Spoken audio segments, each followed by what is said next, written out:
شروع اللہ کے نام سے جو بڑا مہربان نہایت رحم کرنے والا ہے۔ آج کی حدیث۔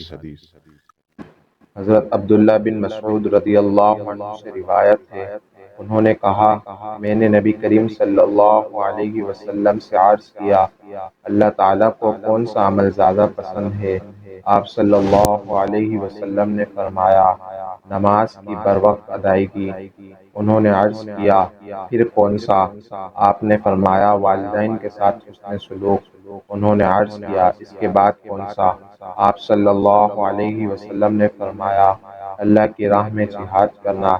حضرت عبداللہ بن مسعود رضی اللہ عنہ کہتے ہیں، رسول اللہ صلی اللہ علیہ وسلم نے مجھ سے اسی قدر بیان کیا، اگر میں مزید پوچھتا تو آپ بیان فرماتے۔ صحیح بخاری، حدیث نمبر 527۔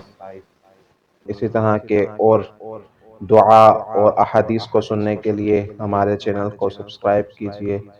السلام علیکم ورحمۃ اللہ۔